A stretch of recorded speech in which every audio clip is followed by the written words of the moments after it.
Hey there. Tonight we're going to be checking out this set of Kmart Baseball Superstars. This set is from 1990 and I have it in an original sealed container.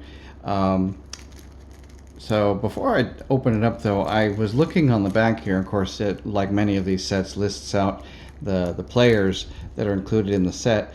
But looking at this particular set, I saw something that I have not seen on any one of these sets up to this point. And that is, if you look closely, they've actually broken these out into like if you would get an all-star team. So you have the National League, you have first base, second base, third base, and then outfielders, pitchers, relief pitchers, and then a couple of players assigned to the DH role that weren't necessarily DHs on their teams. Same thing with the American League. So really, this is kind of a dream team set, I think. Not just a superstar set, but actually somebody decided to choose what they thought would be the best teams if they could cherry pick the best players from every team in the National League and the American League, and then they chose the two managers from the teams that went to the World Series that year, that being Tony La Russa from the A's and Roger Craig from the Giants. So, kind of interesting. I have not seen that on one of these little sets before, but anyway, let's go ahead and crack this set open. Break in the 32-year-old seal on this set, and let's go ahead and check them out. And look what we have here. We've got, because this is a Topps manufactured set, we've got a stick of gum in there. Who knows what it's done or how bad it is. Well, let's see what the gum has done. All right. Ooh, it's sticking. It's not a good sign. I hope it's not a good player. Oh, no. Oh, well, a little bit on Craig Biggio, but hey, you know what? These shiny cards. Oh, well, it did leave some residue up here. I don't know, maybe I can clean that off, but at least these cards have kind of a glossy sheen on them. I don't know if you can see that. Let's get it against the light. Yeah. So there you got that glossy sheen. Maybe protected this a little bit, though it did get a little dinged up here too, looks like. So let's go ahead. So we've got ourselves a Craig Biggio, which 1990, that wasn't his rookie year, but definitely still early in his career, back when he was still a catcher. So we got Craig Biggio, National League catcher. We've got Mickey Tettleton, American League catcher.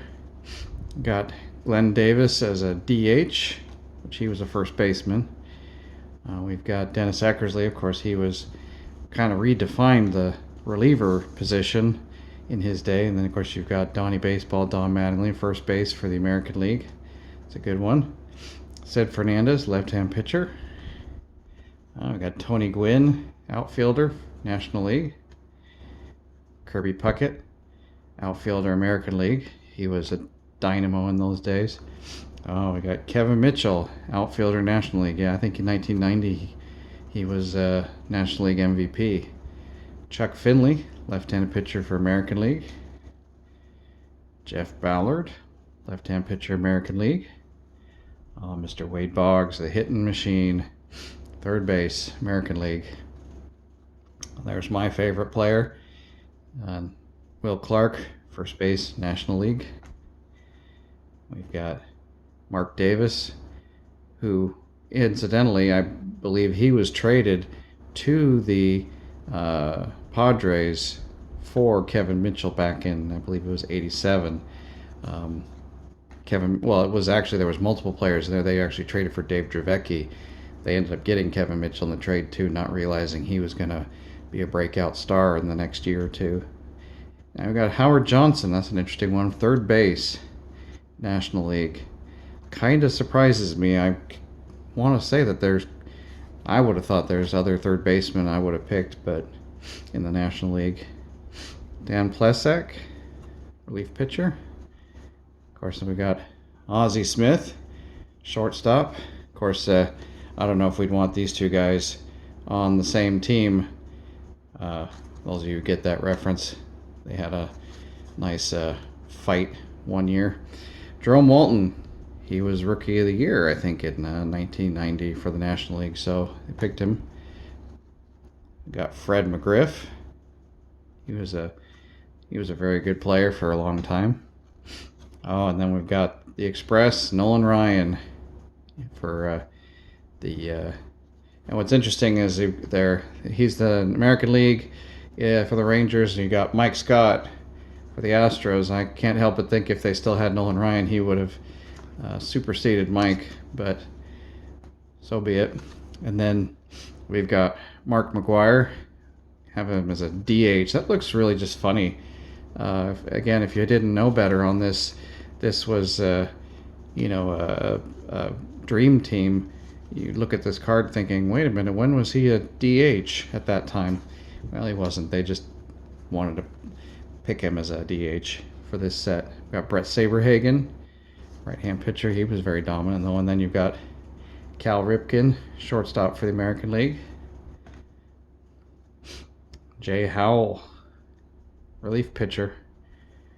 Oh, and there's one of my favorite players too, is Ryan Sandberg, second base. That's a solid choice for sure. Oh, and there's Jose Canseco, man. He was a domino. Look at that roided up bicep, man. He was a superhero. He was like a comic book character for us back in the day. I know it's really unhealthy what he did to himself, and the precedent and the influence he had getting other players into roids, but back in the day, he was amazing. We've got Pedro Guerrero, another, I believe he played first base. Yeah, first base for the Cardinals. So again, put him in as a DH. There's Doc Gooden, right-hand pitcher. He was a dominant pitcher, of course, back then. Well, they've got Ricky Henderson. Yeah, the A's were so stacked. You could see they had Ricky Henderson, Jose Canseco, Mark McGwire, and they also had Dennis Eckersley in this set. So can't go wrong with picking the A's for your dream team at that time. Julio Franco, second base for the American League. Oh, I got a manager card with both managers on it. Tony La Russa and Roger Craig. And lastly, Joe McGrain, left-hand pitcher for National League. Well, that was an interesting set. And like I said, a little different than other of these special sets I've seen, because it's like they're hand cherry picking their own teams, and as a result, some of those guys, they didn't play as a DH, especially in the National League, but yet that's what they did for this particular set, so that they could create an all-star dream team. So very interesting in that respect, and I enjoyed opening that. I hope you enjoyed watching. Thank you very much.